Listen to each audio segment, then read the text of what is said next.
제가 예전에 중고등학생들을 지도할 때 그 아이들에게 종종 들려줬던 이야기 중에 하나가 뭐냐 하면 인생은 성적으로 결정되는 거 아니다. 인생은 얼마나 멀리까지 내다볼 수 있는 안목을 가졌느냐, 얼마나 여유롭게 영적인 상상력을 가지고 그렇게 멀리 내다보는 시선을 갖는 게 필요하다. 제가 이제 그런 이야기를 종종 들려줬는데 그러면서 꼭 인용한 게 다윗입니다. 다윗이 쓴 시편 23편에 보니까 1절 2절 여호와는 나의 목자시니 내게 부족함이 없으리로다. 그가 나를 푸른 풀밭에 누이시며 쉴 만한 물가로 인도하시는도다. 시골 목동 출신인 다윗이 그 양들을 먹이면서 다른 목동들은 눈에 보이는 푸른 풀밭만 보고 양만 보이는데 다윗은 그런 푸른 풀밭 너머에 계시는 세계, 푸른 풀밭 너머에 계시는 하나님, 거기까지 볼 수 있는 안목이 있었기 때문에, 거기까지 볼 수 있는 영적인 상상력이 있었기 때문에 그 시골 초라한 목동 다윗이 왕이 될 수 있었다. 제가 우리 청소년 아이들에게 이런 이야기를 종종 이제 들려줬는데요. 이런 관점으로 보면은 지금 우리나라에서 펼쳐지는 교육은 안목을 키워주는 교육이 아니지 않습니까? 있는 안목도 죽이는 교육이에요.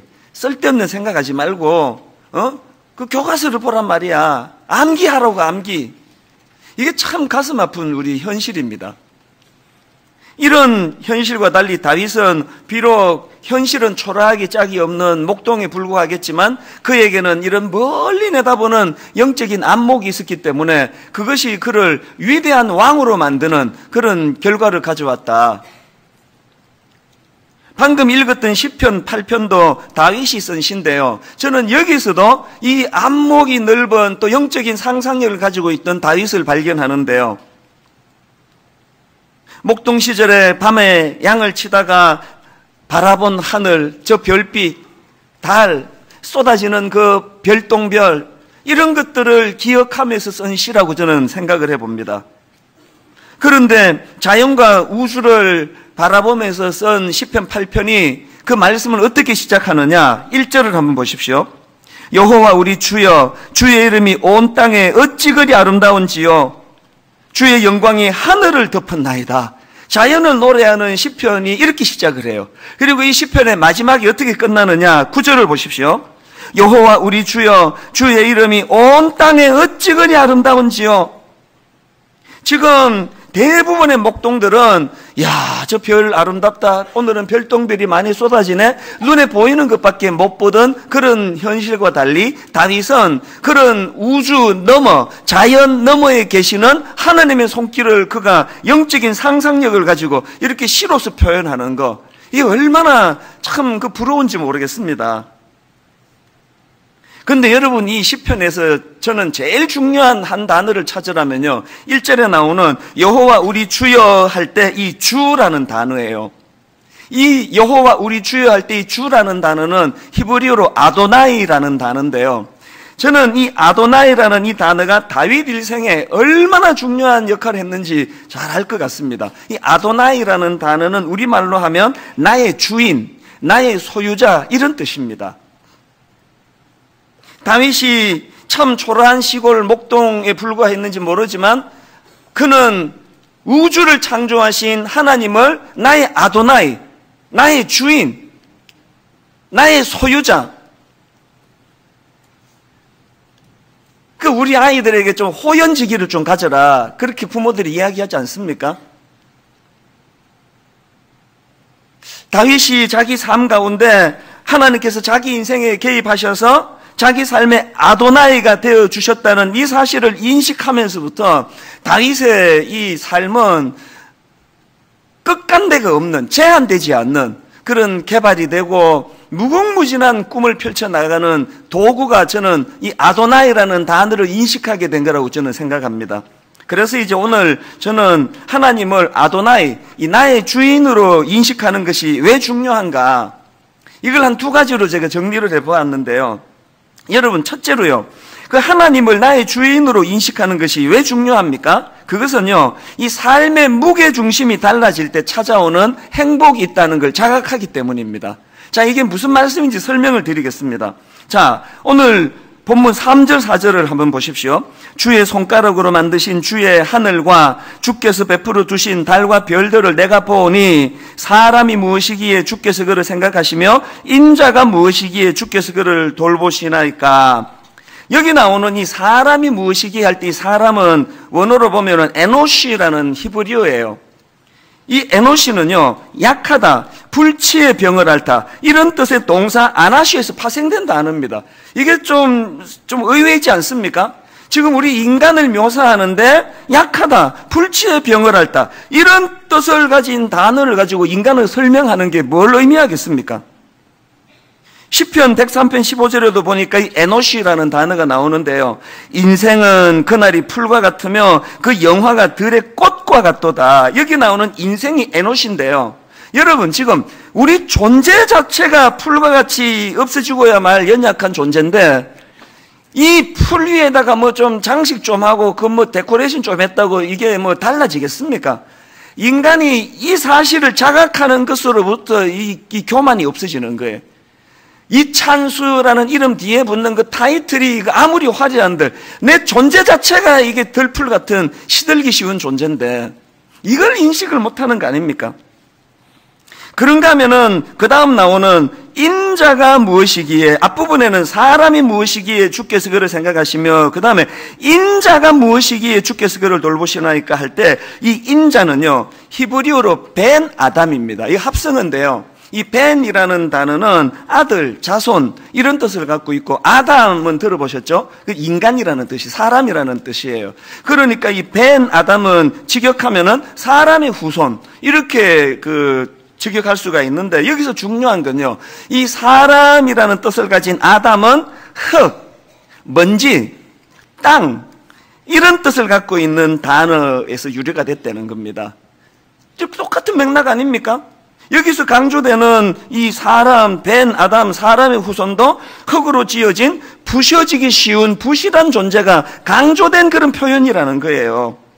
그래서 시편 103편 14절에 보니까 이는 그가 우리의 체질을 아시며 우리가 단지 먼지뿐임을 기억하심이로다. 이런 것들이 지금 뭘 강조하는 겁니까? 그리고 그 사람의 무게중심이 사람이 무엇이기에 인자가 무엇이기에 여기에 무게를 두고 사는 사람은 뭐 자기 자신이 이렇게 먼지같이 초라한 흙과 같이 부셔지기 쉬운 존재라는 것 때문에 맨날 열등감에 빠지고 맨날 우울하고 뭐 그렇게 사는 거 아니겠습니까? 신앙생활은요 이 무게중심이 옮겨지는 게 신앙생활이에요. 신앙생활은 액센트가 달라지는 게 신앙생활입니다. 예수님 만나기 전에 제 자신이 딱 이랬습니다. 열등감이 뭐 얼마나 많았는지 진짜 자신감도 없고 우울하고 그리고 어릴 때 초등학교 저학년 때 그 친척이 계시는데 만나기만 하면 저보고 아이고 못생겼다 계속 저한테 그렇게 말씀하시는 거예요. 근데 그게 너무 기억에 상처가 기억이 남아가지고요. 여러분 애들 보고 그렇게 우스갯소리 한다고 그분은 또 진심으로 말했는지 모르지만 그래도 나만 보면은 그렇게 못생겼다 그래가지고 그게 막 저한테 굉장히 열등감이 돼가지고 외모에 자신도 없고 저는 뭐 그냥 머리도 나쁘다 생각하고 나 저 그렇게 머리 나쁜 사람 아니거든요 사실. 근데 막 스스로 어릴 때 그런 생각이 꽉 찼습니다. 제가 예수 그리스도를 만나고 십자가를 경험하고 나서 치유가 된 게 그거예요. 제 재료가 바뀝니까? 제 인생이 바뀝니까? 저는 어릴 때부터 지금까지 저는 저예요. 저는 달라진 게 하나도 없는데 액센트가 어떻게 달라졌느냐? 4절을 제가 다시 한번 읽어드릴게요. 아까 액센트는 저 글씨 노란 줄은 위에 액센트가 있습니다. 사람이 무엇이기에 주께서 그를 생각하시며 인자가 무엇이기에 주께서 그를 돌보시나이까. 제가 예수님 만나기 전 그렇게 읽었을 거예요. 인생은 액센트를 어디다 두느냐에 따라 달라져요. 요즘은 제가 액센트가 굵은 글씨가 달라졌습니다. 요즘 이렇게 있습니다. 사람이 무엇이기에 주께서 그를 생각하시며 인자가 무엇이기에 주께서 그를 돌보시나이까. 똑같은 인생, 똑같은 삶이지만요. 여기 나오는 주께서 그를 생각하시며 할 때 이 생각하시면은 기억하다, 마음에 두다예요. 저라는 존재가 대단해서 저는 대단한 게 아니고요. 세상의 창조주 하나님, 우주를 만드신 그분이 저를 마음에 두고 계시는 존재가 된 거예요. 그래서 제가 열등감이 없어지는 겁니다. 그 다음 나오는 주께서 그를 돌보시나이까 할 때 이 돌보다라는 단어는 파카드라는 단어인데요. 이 단어 역시 돌보다, 방문하다, 보살피다 그런 뜻을 가지고 있거든요. 그러니까 하나님이 기억해 주시는 인생이라는 겁니다. 지난주 말씀드렸던 사도 바울이요, 그가 고린도후서 4장 7절에서 뭐라고 고백했습니까? 우리가 이 보배를 질그릇에 가졌으니 이는 심히 큰 능력은 하나님께 있고 우리에게 있지 않냐면 알게 하려 함이라. 바울이 다메섹 도상에서 예수님 만나기 이전에는 그 질그릇까지 깨지기 쉬운 존재의 액센트가 있었을 거 아닙니까? 열등감이 많으니까 분노도 많고, 분노가 많으니까 공이라는 이름으로 그냥 예수 믿는 사람 잡아 죽이려 다니던 혈기등등한 사람이 바울이었거든요. 그랬던 바울이 예수님을 만나고 액센트가 달라진 거예요. 이 깨지기 쉬운 질그릇 같은 내 존재에 십자가를 통하여 예수 그리스도가 내 인생에 개입해 주심으로 하나님이 내 인생에 아도나이, 주인이 되어 주셨다. 그래서 그 보배 되신 예수 그리스도가 내 안에 오셨다. 무게중심이 달라진 거예요. 여러분, 사실 여기 질그릇같이 깨지기 쉬운 존재가 아닌 분이 누가 있습니까? 여기 우리 남자분들. 여러분, 장가 갈 때 이 여자 하나 나 책임질 수 있다, 그렇게 그냥 자신만만해서 결혼한 거 아닙니까? 어느 남자가 내가 이 여자 등쳐먹고 살아야 되겠다, 그렇게 결혼하는 남자가 어디 있습니까? 되던가요 그게 잘? 여러분, 그 아기 임신하고 10달 동안 아빠가 그 성장하는 그 아기를 기뻐하면서 배에 기를 갖다 대고 부부가 무슨 다짐을 하셨습니까? 우리 이 아이만큼은 최고로 기르자. 우리 그렇게 할 수 있다. 그 아이에게 속삭이고 그랬잖아요. 너 하나는 책임지 마. 되던가요 그게? 그래서 세월이 가면 갈수록 이 풀잎같이 연약한 존재를 인식하는 그게 철이 드는 거예요. 그래서 한 50 넘어가면요, 그런 객기 부리는 소리 안 합니다. 자신이 없어지거든요. 이게 좀 철이 드는 게, 그렇게 자기를 비참한 곳으로 몰고 가면 철 안 드는 게 나은 거 아닙니까? 우리가 하나님 앞에서 예수 그리스도를 영접하고 십자가를 경험한다는 건요, 내 인생의 재료가 달라지는 거 아니에요. 그런 거 자꾸 기도 이상하게 하시면 안 돼요. 뭐가 달라집니까? 최근에 제가 저희 동기 목사님 중에 그 신학 교수님이 계시는데요, 오랜만에 이제 이 목사님 만나서 두런두런 이야기를 하는데, 이제 그분은 나 칭찬하신다고 뭐라고 말하는가 하니까, 자기 장모님이 내 설교를 계속 들으신대요. 그래서 장모님이 이찬수 목사님 설교를 계속 들으신다 그러면서 칭찬한다고 하는 말, 이렇게 장모님이 말씀하신대요. 그 이찬수 목사는 얼굴은 별론데 그 설교는 참 잘해. 그렇게 이야기한다는 거예요. 어린 시절에 트라우마가 확 올라오는 거예요. 이분은 지금 액센트가 뒤에 있지만, 그냥 설교 잘해 그러면 되지, 그 얼굴은 별론데라는 이야기를 왜 전해주느냐고. 왜? 그걸 내가 들었고 보니까 외모는 달라진 게 별로 없구나, 이제 그런 생각을 하지만, 더 이상의 그것 때문에 뭐 괴롭고 상처 안 받아요. 속으로 본인도 만만치 않은데 이런 생각을 하면서 그냥 가볍게 넘기는 거예요. 액센트가 달라졌거든요. 얼굴이 달라진 게 아니라 액센트가 달라진.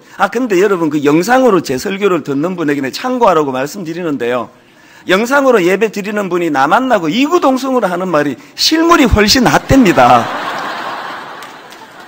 참고로만 해주세요. 우리가 십자가를 통해 얻게 되는 유익은요, 어릴 때 못생겼다 소리 듣던 어떤 사람이 장동건으로 변하는 요술이 아니고요, 어릴 때 못생겼다 소리 듣는 그 얼굴이 하나도 바뀐 게 없어도 장동건보다도 행복할 수 있어지도록 하는, 그게 신앙이에요. 그래서 신앙의 중심은 액센트가 달라집니다. 깨지기 쉬운 질그릇을 가지고 행복 유무를 가르는 게 아니라, 이 질그릇 같은 연약한 내 삶 속에 보배 대신 예수 그리스도가 내 삶에 오셨기 때문에 이제 난 더 이상 그런 외적인 그런 것 때문에 열등감에 빠지지 않는 상태가 되는 거, 이게 신앙이 자란다는 뜻이거든요. 이게 아까 제가 앞에서 인용해 드렸던 시편 103편 14절도요 그것만 읽으시면 큰일 납니다. 이는 그가 우리의 체질을 아시며 우리가 단지 먼지임을 기억하심이로다. 이 먼지 같은 놈아, 하나님이 그러려고 주신 말씀이 아니고요, 이 말씀은 바로 앞에 있는 13절과 같이 읽어야 됩니다. 13절을 보십시오. 아버지가 자식을 긍휼히 여긴 같이, 아버지가 자식을 긍휼히 여긴 같이 여호와께서는 자기를 경외하는 자를 긍휼히 여기시나니 이는 그가 우리의 체질을 아시며 우리가 단지 먼지뿐임을 기억하심이로다. 예수님 알기 전에는 14절밖에 없었습니다. 이 먼지뿐인 인생, 예수님이 내 인생에 개입하고 났더니 이런 먼지 같은 인생을 긍휼히 보시며 돌보아 주시며 기억해 주시는, 한나라는 여인의 삶도 마찬가지 아닙니까? 남편이 아내인 자기 하나로 만족이 안 돼가지고 딴 아내를 또 들이는데, 그 긴장된 예민한 상황에서 그 라이벌인 분인나라는 또 다른 아내는 애 쑥쑥 낳아가지고 그냥 그렇게 해피한데 한나는 아기가 안 생겨요. 그걸 가지고 그 분인나가 얼마나 자기를 조롱하고 괴롭히고, 여성으로서 이런 구도를 안 겪어보셔서 모를 거예요. 죽을 것 같은 낙심 속에 한나가 빠져 있을 때 성경에 보니까 여호와께서 한나를 돌보시사, 이게 파카드예요. 그 눈물을 흘리는 한나를 기억하시는 하나님, 이것이 한나를 치료하는 출발 아닙니까? 이게 먼 옛날 성경에만 있는 게 아니에요. 지난주 우리는 세례식을 거행했거든요. 저는 그 세례식 자체가 너무 감동이 됐지만 그 중에 간증, 예수 믿은 지 2년밖에 안 되는 성도님이 세례를 받기까지의 그 과정을 간증을 하는데 제가 정말 은혜를 많이 받았습니다. 그분이 자기를 이렇게 소개하시더라고요. 저는 2014년 10월 12일 새생명축제 기간에 분당 우리 교회를 처음 찾게 된 초신자입니다. 그해 우리 가족에게는 너무도 감당하기 힘든 일이 있었습니다. 7월 어느 날 사랑하는 남편이자 우리 두 아이들의 아빠가 뇌출혈로 쓰러져 의식불명 상태에 빠졌습니다. 그날 이후 제 삶은 모든 것이 사라져버린 것만 같습니다. 이런 일이 이분에게만 있습니까? 흙처럼 부셔지기 쉬운 인생길에 막 늘 있는 일 아닙니까? 이렇게 위기가 온 거예요. 그 다음 한번 들어보십시오. 왜 나에게 이런 일이 벌어졌을까를 생각할 겨를도 없이 그 당시 매일매일 닥치는 응급 상황은 매일매일 하늘이 무너지는 것을 맞닥뜨리는 것과 같았습니다. 폐혈증, 투석, 기도삽관, 기흉, 위출혈, 쉴 새 없이 벌어지는 응급 상황들이 어떻게 해야 할지 알 수 없게 만들었습니다. 남편의 출혈 부위는 교뇌입니다. 수술도 할 수 없는 부위였고 예후도 가장 안 좋은 부위라고 하였습니다. 모든 것이 최악의 상황을 말해주고 있었습니다. 매일매일 무너지는 마음을 저는 어디에도 의지할 수 없었습니다. 정말 무언가라도 잡지 않으면 살 수 없게 되었을 때에, 그 다음 들어보세요. 불현듯 애들 아빠와 우연히 TV 채널, 옛날에 겪었던 걸 떠올린 거예요. 불현듯 애들 아빠와 우연히 TV 채널을 돌리다 분당 우리 교회 이찬수 목사님 설교 방송을 보게 되었던 날이 떠올랐습니다. 누님 다니시는 교회 목사님이시네? 맞다, 분당 우리 교회. 목사님 성함이 떠올랐고 그래서 함께 방송을 보게 되었던 그날, 설교 내용은 생각이 나지 않지만 애들 아빠가 저 교회는 한번 다녀볼 수 있겠네 하며 지나가며 했던 그 말이 떠올랐습니다. 이게 한나를 돌보시는, 한나와 함께 하셨던, 한나의 눈물을 보셨던 파카드 아닙니까? 어떻게 손을 쓸 수 없는 절망적인 그 상황에서 기억하게 하신 거예요. 그래서 그렇게 교회 가자고 해도 안 가시던 이분이 이제 교회를 찾아왔는데 또 희한하게 그때가 새생명 축제 기간이에요. 자, 그 다음 한번 들어보십시오. 막상 예배당을 찾던 날 문득 두려운 마음이 들었습니다. 내가 마지막으로 무언가를 붙잡고 싶은데 이곳에서도 내 마음이 똑같으면 어쩌나, 그땐 어떻게 하지? 하는 그 두려운 마음이 있었습니다.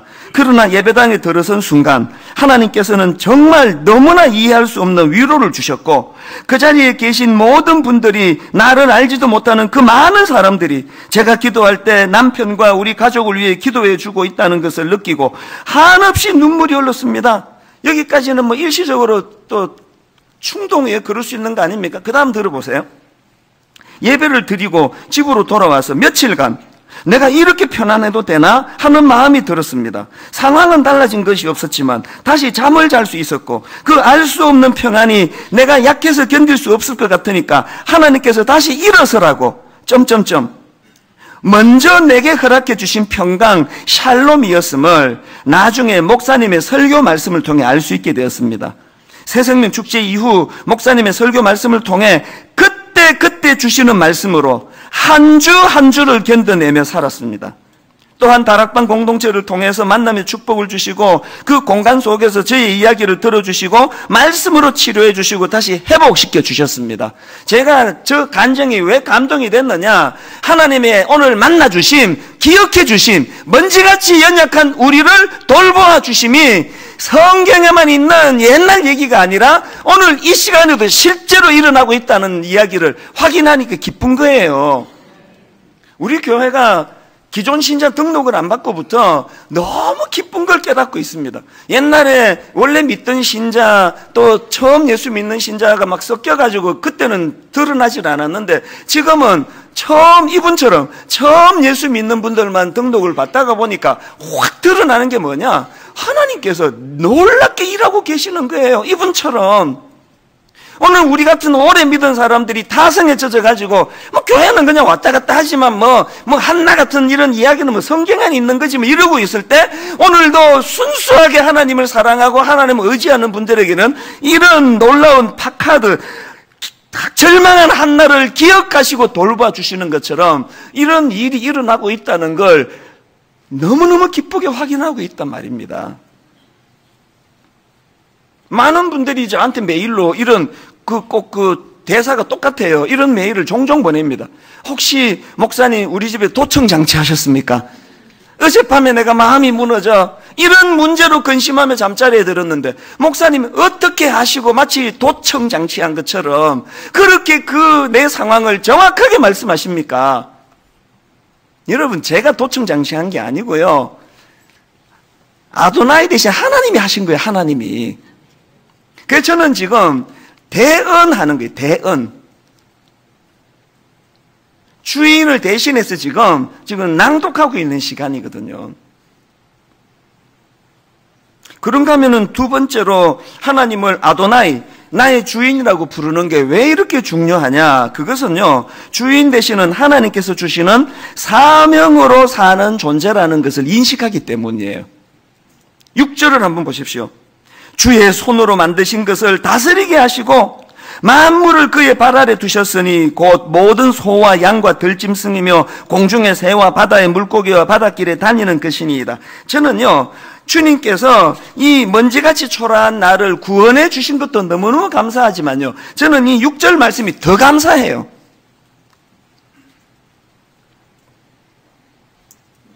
제가 강아지를 키우다 보니까 이 강아지가 말이에요, 좋은 주인을 만나가지고 이제 우리 집 강아지는 평생 굶어 죽을 염려 없습니다. 저 절대로 안 굶겨요. 저는 우리 강아지를 키우면서 이제 이 강아지는 나 같은 좋은 주인 만났기 때문에 위험한데 절대 안 갑니다. 안전하게 잘 살 거예요. 그러나 여러분, 제가 우리 강아지에게 못해주는 게 하나 있습니다. 내가 이 강아지를 보면 너무 불쌍해요. 그저 밥은 얻어먹는지 모르겠는데, 위험으로부터는 보호가 되는지 모르겠는데, 사명이 없으니까 하루 종일 그냥 집에서 그냥 주인 나가고 나면은 낑낑거리다가 잠들고, 그러다가 오후에 그 주인이 들어오면은 반가워가지고 어쩔 줄 모르는 게 난 불쌍해요. 그렇게 사는 게 무슨 의미가 있나, 그런 생각이 들 때가 있습니다. 하나님이 만약에 우리를 강아지 취급을 하셔가지고 니는 생각도 하지 말고 나 밥 먹여주잖아, 아니 사명 이런 금방진 소리 하지 말고 주는 밥이나 얻어먹고 안전하게 그냥 잘 사는 것으로 만족해, 하나님 우리를 그렇게 대하지 않고 이 시편 8편이 5절로 끝나지 않고 우리를, 먼지 같은 우리를 상대신 하나님께서 주의 손으로 만드신 것을 다스리게 하시도록 사명을 주셨단 말이에요. 그 강아지가 아무리 불쌍해도 제가 할 수 있는 게 아무것도 없습니다. 인간 주인의 한계가 이거예요. 얘가 너무 그 외롭고 불쌍하다고 제가 얘한테 무슨 사명을 주겠습니까? 너네 옆에서 나랑 같이 교회 출근하자. 너 부목사 시켜줄게. 그거 안 되잖아요. 하나님께서 오늘 우리에게 사명을 주세요. 사명을. 그래서 힘든 거예요. 우리 애가 한 번씩 이제 기말고사, 중간고사 이러면은 우리 강아지를 보고 아이고 네가 부럽다. 너는 공부도 안 해도 되고 그러면은 제가 속으로 아이고 그렇게 하면 살아봐라. 그게 행복한가. 사명이 있어서 괴로운 거거든요. 사명이 있어서 기말시험 준비한다고 힘들고 아픈 거거든요. 오늘 여러분이 아픔이 있으시면 그 사명이 사명. 제가 이 사명에 대해서 이제 좀 묵상을 하면서 신문을 펼쳤는데 무슨 기사가 떴느냐 하니까 참 가슴 아픈 사건이 있었지 않습니까? 지난주에 그 관광버스가 그 사고가 나가지고 승객 10명이 사망하고 또 9명이 부상당하는 대형 사고가 일어났는데 그 기사를 보니까 참 가슴이 아픈 게요. 유리를 깨고 나와야 되는데 차 폭발하기 전에 망치를 못 찾아요, 망치를. 그 차 안에 비치해 놓은 망치를 못 찾아가지고요. 그 살아난 사람이 이제 그 이야기하는 게 뭐냐 하면은 그 망치를 찾으려고 휴대전화 불빛을 켜가지고 한참 뒤졌는데 망치를 못 찾았다는 거예요. 이게 뭐 원래부터 없었는지 너무 급하니까 있는데 못 봤는지는 모르지만 제가 그 기사를 보면서 울컥하는 마음이 들었습니다. 이 사명을 묵상하고 있었기 때문에 제가 이런 마음에 독백이 나오더래요. 하나님, 저에게 사명을 주셨다면 제가 그 차 안에 망치 같은 존재가 되고 싶습니다. 여러분, 그 평소에 그 망치가 뭐 사람의 눈길이나 끌겠습니까? 그날 그런 사고가 안 났다면은 그 망치가 있는지 없는지 관심도 없었을 거예요. 그런데 결정적일 때 그 보잘것없이 서 있던 그 망치가 죽을 수 있는 사람을 살려내는 도구가 된다는 거예요. 우리가 지금 착각하는 게 뭐냐? 자꾸 사명 그러면 화려한 뭘 생각해. 신문에 이름 나고, 막 유명한 대학 나오고, 막 교회를 하면 막 큰 교회 만들고, 이것만이 사명이 아니에요. 오늘 여러분이 세상적인 기준으로는 눈길을 끌 수 없는 초라한 망치 같은 존재인지 모르지만, 오늘 여러분 내면에 하나님이 돌보고 계시고, 하나님이 여러분에게 사명을 주셨다면, 제가 하나님, 이찬수 목사가 헛멋이 들지 않게 해주세요. 헛멋이. 큰 교회 한답시고 그냥 그들먹거리고 막 화려한 망치가 되고 싶다고 그들먹거리지 말고 교회의 덩치가 크고 작고 이런 것 관계없이 하나님, 제가 망치가 되고 싶습니다. 바울이 그런 삶을 산 분 아닙니까? 바울은 그 겸손히 하나님 앞에 자기의 연약함을 누가 자기를 떠받들든지 간에, 여러분 고린도전서 15장에 보면은 바울이 부활하신 예수님이 자기를 만나주신 사건을 뭐라고 표현하느냐? 고린도전서 15장 8절을 보십시오. 맨 나중에 만삭되지 못하여 난 자 같은 내게도 보이셨느니라. 이 글을 쓸 당시로 바울은요, 저 같은 동네교회 목사가 아니에요. 이 고린도전서 15장 8절을 공동번역으로 보니까 그리고 마지막으로 팔삭둥이 같은 나에게도 나타나셨습니다. 현대인의 성경으로 보니까 맨 나중에 부족하기 짝이 없는 내게도 나타나셨습니다. 바울이 가지고 있는 겸손이 뭐예요? 누가 자기를 대사도라고 떠받들든 관계없이 먼지 같은 나를, 자격 없는 나를, 팔삭둥이 같은 나에게 주신 그 은혜에 대한 감격. 그래서 오늘 설교 제목을 낚아짓게 뭐라고? 이 낚아짓게 뭐라고? 주께서 돌보아 주시고 권면하시고 우리에게 이 감격이 사라질 때 풀잎 같은 자기 존재를 망각하기 때문에 불행해지는 거예요. 바울은 사실 세상 사람들이 누가 바울처럼 살겠습니까? 사명 때문에 감옥을 내 집 떠나들고 두들겨 맞고 장가도 못 가고 그 화려한 인생이라서 우리가 존경합니까? 비록 망치같이 초라하고 보잘것없는 인생을 살았지만 그는 결정적인 위기가 올 때 사람을 살려내는 망치 같은 가치 있는 사명을 가졌고 그것을 살아냈기 때문에 우리가 존경하는 거 아니겠습니까? 그래서 그가 행복했던 거 아니겠습니까? 이건 오늘 본문을 기록한 다윗도 똑같습니다. 아까 인용해드렸던 다윗이 쓴 시편 23편, 그가 자기 인생을 딱 1절에서 이렇게 선포합니다. 여호와는 나의 목자시니 내게 부족함이 없으리로다. 성경 공부해 보니까 다윗은 이렇게 말하면 안 되는 인생을 살았습니다. 세상의 절대 권력을 가졌던 왕이 집요하게 자기를 암살하려고 그 고난 인고의 세월을 보냈던 게 다윗이고, 나중에 왕이 돼가지고 허리 좀 펼까 하는데 자기 자식인 압살롬이 쿠데타를 일으켜가지고 그 자식이 권력의 눈이 어두워 아버지 목에 칼을 들이대는 그 상황에 도망가는 수모를 겪었던 게 다윗인데, 어떻게 이게 내게 부족함이 없다 말할 수 있느냐? 그가 안목을 가지고 2절부터 자기 인생을 말하는 걸 한번 들어보십시오. 그가 나를 푸른 풀밭에 누이시며 쉴만한 물가로 인도하시는도다. 내 영혼을 소생시키시고 자기 이름을 위하여 의의 길로 인도하시는도다. 자기에게는 아도나이, 내 주인 되시는 하나님이 계셔서 자기를 인도해서 어떤 굴곡의 삶이 오든지 자기는 행복했다는 거예요. 4절에 보니까 인생의 위기가 찾아옵니다. 내가 사망의 음침한 골짜기로 다닐지라도 해를 두려워하지 않을 것은 내가 강력한 파워를 가지기 때문이다가 아니에요. 내가 사망의 음침한 골짜기로 다닐지라도 해를 두려워하지 않을 것은 주께서 나와 함께 하심이라. 아도나이 되시는 하나님이 주의 지팡이와 막대기가 나를 안위하시나이다. 그래서 그의 삶을 5절에서 이렇게 결론 짓습니다. 주께서 내 원수의 목전에서 내게 상을 차려주시고 기름을 내 머리에 부으셨으니, 자기 인생의 결론이 이거예요. 내 잔이 넘치나이다. 그럼 되는 거 아닙니까?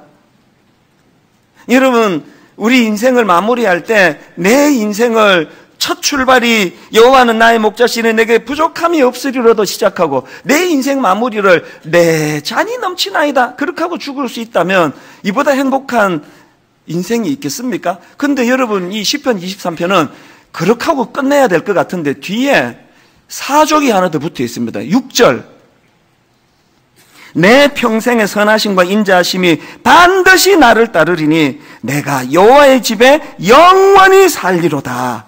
지난주 말씀드리지 않았습니까? 십자가는 이 땅에서 어떤 가이드와 인도를 통해 내가 이 땅에서 안전하게 잘 사느냐의 그 문제가 핵심이 아니라, 진짜 복음의 핵심은 이 땅에서 이런 인도하심을 맛배기로 받기 때문에 우리가 확신하는 건 뭡니까? 영생을 얻게 된 거예요. 내가 이제 죽으면 내가 여호와의 집에 영원히 거할 수 있는 그런 존재가 되었다는 걸 확신하는 게 이게 신앙이에요. 그렇기 때문에 십자가를 통해 얻을 수 있는 가장 큰 선물은요, 우리 영혼이 죽음의 저주로부터 자유하게 됐다는 거예요.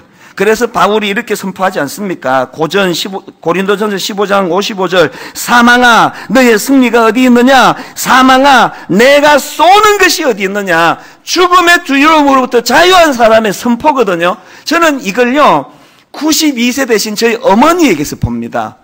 저희 어머니 92세 되시고, 우리 성도들은 다 아시겠지만 미국 이민 가셔서 살고 계세요.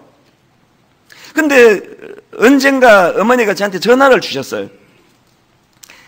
뜬금없이 전화를 받자마자 뭐라고 말씀하시는가 하니까, 내가 왜 전화했냐면 혹시 내가 며느리한테 뭐 잘못한 게 없는지, 제 아내를 두고 하는 얘기 아닙니까? 그 며느리한테 잘못한 게 없는지 좀 물어보려고 전화했다. 혹시 내가 그 며느리한테 상처 준 거 없니? 그래서 며느리가 지금 나 때문에 상처받아가지고 뭐 그런 거 없니? 그 여러분, 그게 뭐 국제 전화 와가지고 갑자기 이렇게 말씀하시니까 제가 좀 당황스럽잖아요. 그래서 제가 그 대답을 드리기 전에 갑자기 또 왜 그런 말씀을 하세요? 그랬더니 어머니 하시는 말씀이, 내가 지금 이제 나이가 이렇게 많지 않니? 이제 내가 인생을 정리해야 될 때가 된 것 같은데 지금 내 하나하나 정리 중이다. 그러다가 생각이 든 게, 내가 가까운 자식들에게 상처 준 게 없는지, 이거 내 풀고 그렇게 죽어야 되는 거 아니겠니? 너 솔직히 좀 말해다오. 내가 며느리한테 그 상처 준 거 있으면 내가 사과하련다. 그 제가 그런 거 없습니다. 걱정 안 하셔도 됩니다. 그렇게 하고 전화를 끊었는데요. 묘한 감동이 밀려오더라고요. 지난 봄에 이 어머니를 이제 초청을 했습니다. 이제 한국에 한번 놀러 오세요. 바람도 세고. 근데 우리 형제들이 다 말렸습니다. 어머니 연세가 지금 몇인데 그 비행기를 어떻게 탄다고 그러냐. 그 제가 좀 밀어붙여가지고 이제 오시게 했는데요. 막상 모시고 보니까 막 얼마나 건강하신지요. 막 시차도 없어요. 막 얼마나 잘 드시고. 모시고 어디 좀 구경 갑시다 그러고 모시고 나가니까 저보다도 빨리 가요. 이건 좀 과장 같고. 하여튼 막 씩씩하게 그냥 잘 드시고 어디 잘 가시고 그래가지고 욕심이 좀 생겨가지고요. 어머니 이제 미국으로 들어가시기 바로 전날에 그때 봄인데요. 벚꽃 구경을 좀 시켜드리고 싶어가지고 이 과천 어디에 벚꽃길이 있다 그래서 이제 어머니 이제 벚꽃 구경 갑시다 모시고 이제 갔는데 가는 날이 장날이라고 그 무슨 공사 중이라고 그날 하루 문을 닫는 거예요. 그래서 제가 욕심이 나가지고 부천에 또 꽃길이 또 있다는 걸 들어가지고 이제 막 검색해서 찾아가지고 어머니 부천이 여기서 가깝습니다 그러는데 가깝기는 무슨 거의 막혀가지고 1시간 걸려 갔거든요. 그래서 이제 부천에 들어가서 그 벚꽃 하는 주차장으로 들어가려는데 어머니가 고마 집에 가자. 피곤하셨던 거예요. 그게 얼마나 아쉽습니까? 지금 주차장으로 들어가는데 그래도 순종이 무엇보다도 귀하다는 생각이 들었어요. 순종했습니다. 알겠습니다. 그리고 차를 돌리면서 그래도 아까운데 한번 쓱만 보고 가시겠습니까? 그러니까 그냥 집에 가자 그러셨어요. 그리고는 그 다음날 미국으로 이제 들어가셨는데요. 미국에 들어가시고 문제가 생겨서 응급실로 들어가신 거예요. 무리가 되신 거예요. 그래서 이제 또 열 몇 시간 비행기 타고 가시고 엔돌핀이 너무 이제 넘쳐나셔가지고 새벽 기도를 또 가셨대. 새벽 기도를 가시고 이제 체력이 무너져가지고 응급실로 들어갔는데 이제 이게 제가 보기에는 심각한 거예요. 지금 어떤 병이 찾아왔나 보니까요. 폐혈증이라고 여러분 황수관 박사님 갑자기 돌아가신 폐혈증이거든요. 폐혈증이 왔다는 거예요. 연세 92세의 폐혈증. 이건 상식적으로는 이제 가망이 없는 거 아닙니까? 억장이 무너지더라고요. 어머니 그렇게 돌아가시면요. 내 평생의 한이 맺힐 거 아니에요. 이 못된 자식이 그냥 어머니 무리하게 섬기다가 그래서 돌아가셨다. 이거 어떡하나? 진짜 잠이 안 오더라고요. 마음이 얼마나 힘들었는지 몰라요. 근데 여러분, 기적이 일어나. 이거 기적이라는 말 말고는 설명이 어렵습니다. 기적이 일어났습니다. 우리 형님이나마 빨리 조치를 취한 탓도 있지만 저는 이게 기적이라고 생각해요. 그래가지고 기대도 안 했는데 다 나아가지고 집으로 돌아오신 거예요. 얼마나 기쁘던지 미국으로 전화를 드려 흥분해가지고 전화를 드렸더니요. 어머니 담담하게 딱 한마디 하시더라고요. 이번에 데리고 가시는 줄 알았더니 아니네. 그게 다예요. 딱 요 액센트예요. 옆집 누구 어른 말씀 전하듯이 이번에 데리고 가시는 줄 알았더니 아니네. 여러분, 죽음의 기로가 왔다 갔다 하는 걸 경험하신 어른이 이렇게 고백할 수 있는 배경에는 시편 23편에 내가 여호와의 집에 영원히 살리로다. 바울이 했던 고백. 사망아 너의 승리가 어디 있느냐. 사망아 내가 쏘는 것이 어디 있느냐. 이 십자가 복음이 주는, 저는 오늘 두 갈래 복을 빌어드리고 싶은데요. 우리가 이 땅을 호흡하고 살 때는 세상에 그냥 호의호식하며 살아서 행복이 아니라 이 먼지 같은 나 같은 인생을 기억해 주시는 하나님으로 인해, 그 하나님이 내 아도나이가 되어 주심으로 인해 그분의 인도하심을 받는 삶, 그런가 하면은 이 땅을 하직할 때 저희 어머니처럼 바울처럼 두려움 없이 여기 있다가 이제 자리 옮긴다. 영원한 아버지에게로 나 간다. 죽음을 초월하는 이 담대함으로 살아가시는 저와 여러분 되시기를 바랍니다. 오늘 이 설교를 녹여놓은 찬양이 하나 있는데요. 저는 가을이 되면 이 찬양이 참 좋습니다. 38번입니다. 여호와 우리 주여 주의 이름이 온 땅에 어찌 그리 아름다운지요. 우리 가사를 생각하시면서 한번 같이 불러보시기 원합니다.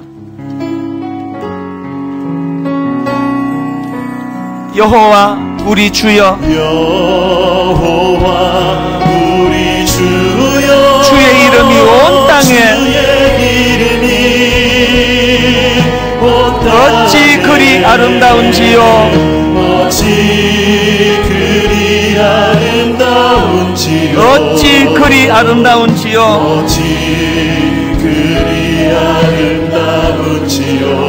여호와 우리 주여, 여호와 우리 주여, 주의 이름이 온 땅에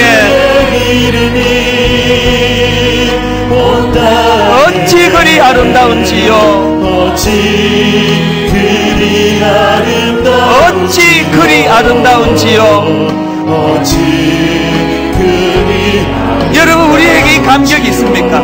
주의 손가락으로 지으신, 주의 손가락으로 지으신 주의 하늘과 주의 하늘과 주가 베풀어 두신 달과 별, 주가 베풀어 두신 달과 내가 보니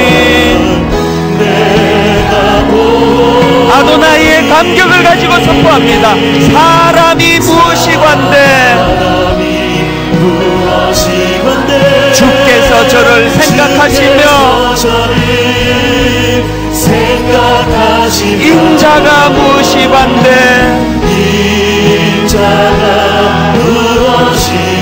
저를 권고하시나이까. 여호와 우리 주여,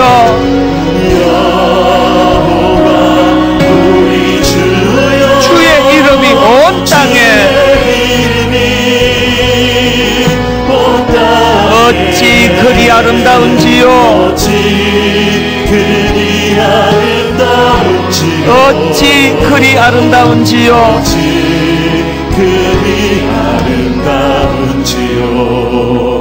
여러분, 제가 믿음은 무게중심이 옮겨지는 거라 그랬습니다. 믿음은 삶의 액센트가 달라지는 거라 그랬습니다.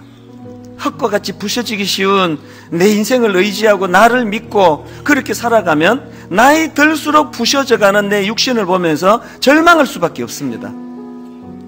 예수 그리스도의 십자가가 내 인생에 개입될 때 여전히 진토와 같이 부셔지기 쉬운 인생이지만 이런 연약한 나 같은 것을 돌아보시는 하나님이 계시다는 것, 그분이 내 아도나이가 되신다는 것.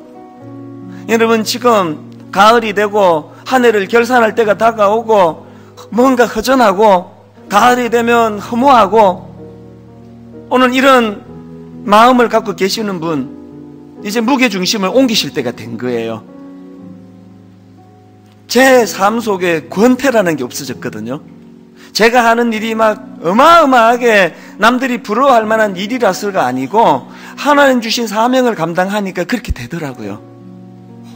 우리 다시 한번 이 찬양을 부를 때, 하나님, 세월이 갈수록 육신은 점점 피부도 노화돼 가고 쭈글쭈글하고 힘은 빠지고 내 이 흙과 같이 약함이 드러나고 있는데, 하나님 젊은 시절에 맛보지 못했던 하나님의 은혜, 이 초라한 나를 돌아보아 주시는 하나님, 내 아도나이 되심을 오늘 감격하기 원합니다. 예배는 사건이거든요.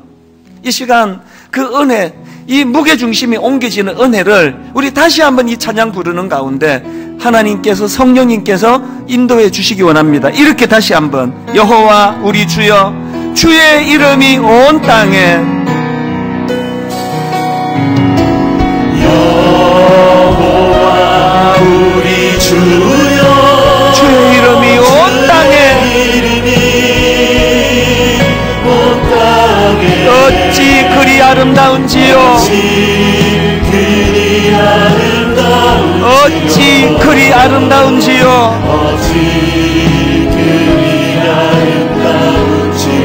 여호와 우리 주여,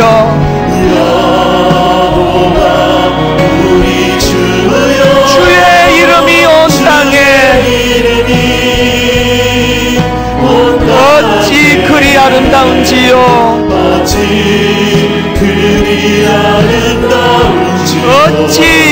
그리 아름다운지요. 하나님 만드신 자연을 돌아보며 주의 손가락으로 지으신 주의 하늘과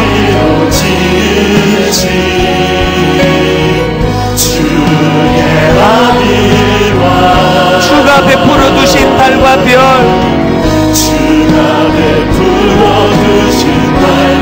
내가 보니 우리 안에 상한 마음, 열등감, 우리 안에 자기 미화 다 치유가 되고 사람이 무엇이건데 주께서 저를 생각하시며 우리 더 이상 초라한 존재가 아닙니다. 인자가 무엇이건데 저를 권고하시나이까. 여러분이 감격을 가지고 여호와 우리 주여, 아도나이 되신 주님, 주의 이름이 온 땅에 어찌 그리 아름다운지요. 어찌 그리 아름다운지요. 그 하나님 이렇게 찬양합니다. 여호와는 나의 빛이요,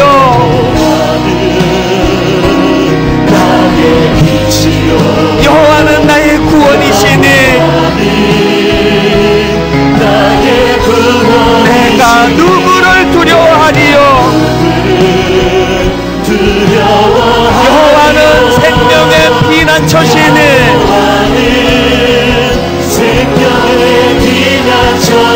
주의 인자가 생명보다 나음으로 내 입술이 여호와를 찬양하니. 아도나이 되신 하나님, 내 평생에 주를 찬양하며 주의 이름으로 내 손 들리라. 여호와는 나의 빛이요. 우리 다 자리에서 일어나셔서 여호와는 나의 구원이시니 내가 누구를 두려워하리요. 여호와는 생명의 피난처시니 아도나이 되신 주님, 주의 인자가 생명보다 나음으로 내 입술이 여호와를 찬양하니 내 평생에 주를 찬양하며 주의 이름으로 내 손 들리라.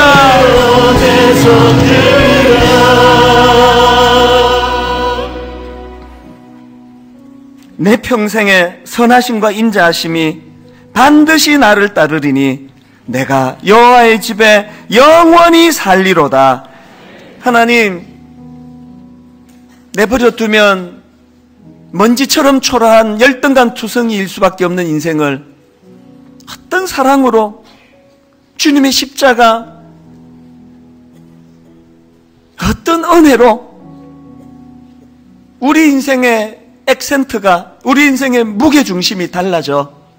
누가 뭐라고 하든 나는 하나님이 관심을 갖고 지켜보시는, 나는 하나님의 관심 아래 하나님의 돌보심을 받는 아도나이, 나의 주인이 계시는 인생임을 기뻐하고 감사하며, 세월이 가면 갈수록 우리 육신은 점점 연약해지고 후패해져 갈지 모르지만 우리 영혼은 더 풍성해지는 하나님 자녀로서의 은혜를 누리게 하여 주시옵소서.